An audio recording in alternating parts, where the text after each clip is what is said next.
حضرت آدم علیہ السلام کون ہیں، ان کی حقیقت کیا ہے اور انسان کو اس دنیا میں کس لیے بھیجا گیا، یہ سوال اکثر ہمارے دماغوں میں آتے ہیں۔ ناظرین، آج ہم اسی کے بارے میں بات کریں گے۔ السلام علیکم، میں ہوں حسنین القادری۔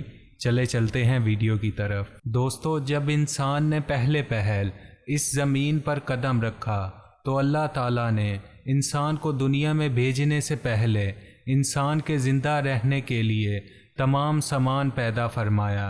سب سے پہلے انسان کی بنیادی ضرورتیں پیدا فرمائیں، جس میں ہوا، پانی، آگ اور مٹی تھی۔ اس کے بغیر تو انسان زندہ ہی نہیں رہ سکتا تھا، اور انسان کے جسم میں قوت پیدا کرنے کے لیے کھانا بھی ضروری تھا۔ اس کے لیے اللہ تعالیٰ نے پھل، پھول، میوے، پودے، ہرے بھرے درخت پیدا کیے۔ اس کے علاوہ سر اٹھائے بلند و بالا پہاڑ، رواں دواں گنگناتے ہوئے چشمے، بل کھاتے دریا، سمندر، چاند، سورج، ستارے، حتیٰ کہ ہر وہ چیز جو انسان کے زندہ رہنے کے لیے ضروری تھی پیدا کی۔ ان سب چیزوں کے علاوہ انسان کے آرام اور سہولت کے لیے اور چیزوں کی بھی ضرورت تھی، وہ بھی پیدا فرمائیں۔ اور دوستو، زمین آسمان کے اندر بے شمار چھپے ہوئے خزانے اور وسائل ہیں، مثلا لوہا، چاندی، ابرک، تیل، کوئلہ اور گیسیں۔ یہ تمام چیزیں انسان کی ضرورت کی ہیں، ان سے انسان فائدہ حاصل کر سکتا ہے۔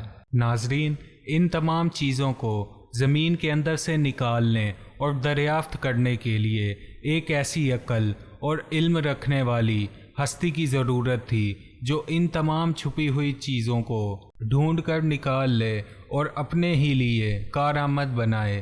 یہی ہستی جسے انسان کہا جاتا ہے۔ ناظرین، سب سے پہلے انسان حضرت آدم علیہ السلام تھے۔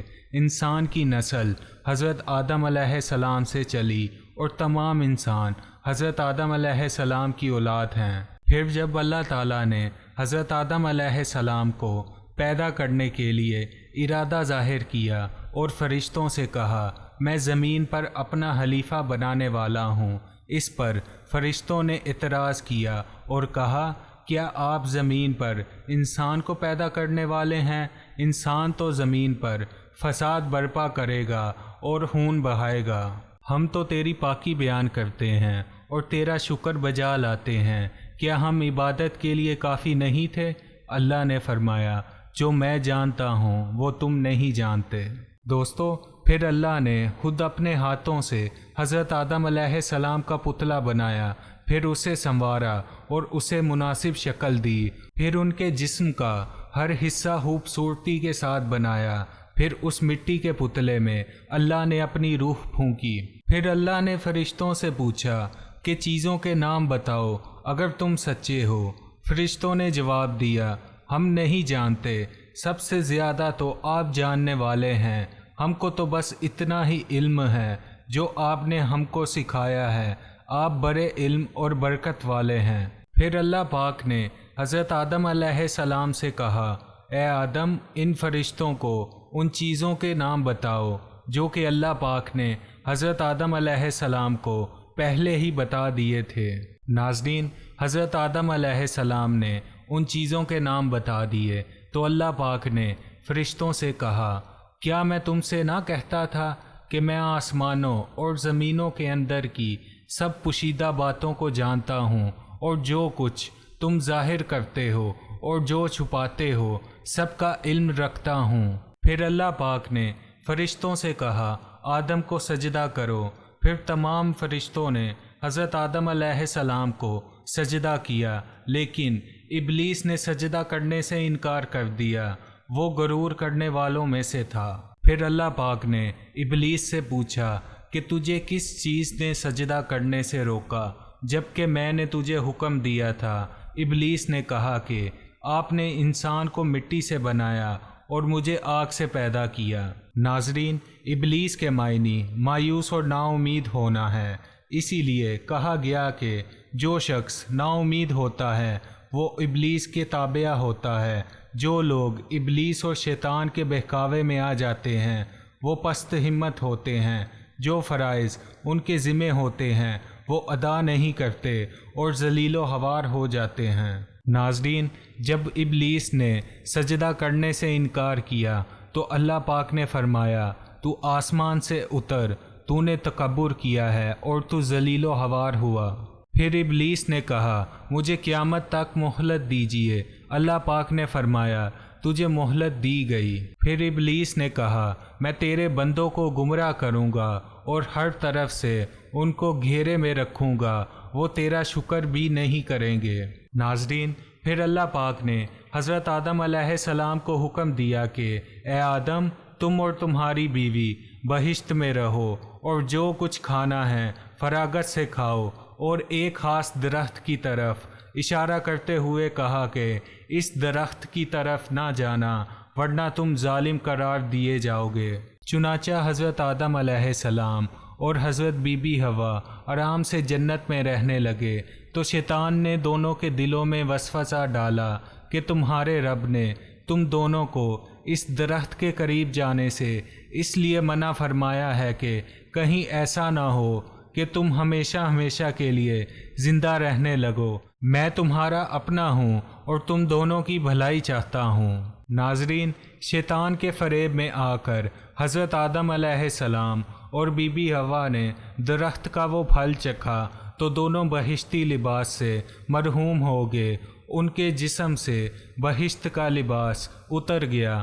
دونوں نے اپنے اوپر جنت کے پتے جوڑ جوڑ کر رکھے۔ ان کے رب نے ان کو پکارا اور کہا، کیا میں نے تم دونوں کو اس درخت کے قریب جانے سے منع نہیں کیا تھا اور یہ نہ کہا تھا کہ شیطان تمہارا دشمن ہے؟ ناظرین، حضرت آدم علیہ السلام اور اماں حوا دونوں سے غلطی ہوئی، انہوں نے اللہ کا حکم نہیں مانا۔ اس غلطی پر دونوں کو سخت ندامت ہوئی۔ حضرت آدم علیہ السلام نے اللہ تعالیٰ سے معافی طلب کی اور دعا کی، اے میرے رب، ہم نے اپنے نفس پر ظلم کیا، اگر آپ ہم پر رحم نہ کریں اور ہماری مغفرت نہ کریں تو ہم نقصان اٹھانے والوں میں سے ہوں گے۔ ناظرین، پھر اللہ پاک نے حضرت آدم علیہ السلام اور بی بی حوا کو زمین پر اتار دیا اور کہا کہ تم ایک دوسرے کے دشمن رہو گے اور ایک خاص وقت تک تم دونوں کو زمین پر رہنا ہے۔ میری طرف سے کوئی ہدایت آئے تو جو شخص اس ہدایت کو مانے گا، نہ انہیں کسی بات کا اندیشہ ہوگا نہ کوئی غم۔ جو میری نصیحت سے منہ موڑے گا اس کے لیے دنیا میں زندگی تنگ ہوگی اور قیامت کے روز اس کو اندھا اٹھائیں گے۔ ناظرین، جب حضرت آدم علیہ السلام آسمان سے اتر کر زمین پر آئے تو فرشتوں کی پاکیزہ باتیں سننے سے محروم ہو گئے، اس لیے دل اداس رہنے لگا۔ آپ نے اللہ سے دعا کی اور عرض کیا کہ میں فرشتوں کی صحبت سے محروم ہو گیا ہوں۔ اس پر اللہ پاک نے فرمایا، آپ مکہ معظمہ جائیں، وہاں میرا گھر تعمیر کریں، اس کا طواف کریں اور نماز پڑھیں۔ چنانچہ آپ علیہ السلام حضرت جبریل علیہ السلام کے ساتھ مکہ معظمہ گئے، وہاں کعبہ کی بنیاد رکھی، نماز پڑھی اور طواف کیا۔ ناظرین، حضرت آدم علیہ السلام کے واقعے سے ہمیں سبق ملتا ہے کہ جس کام کو اللہ نے کرنے سے منع فرمایا ہے وہ نہ کریں، اور جو کام کرنے کا حکم دیا ہے وہی کریں۔ یہی عبادت ہے، عبادت نیکی ہے اور نیکی عبادت ہے۔ ناظرین، آج کی ویڈیو میں اتنا ہی۔ اگر ویڈیو اچھی لگی ہو تو چینل کو سبسکرائب کیجئے اور ویڈیو کو لائک کیجئے۔ انشاءاللہ ملیں گے نیکسٹ ویڈیو میں، تب تک کے لیے اللہ حافظ۔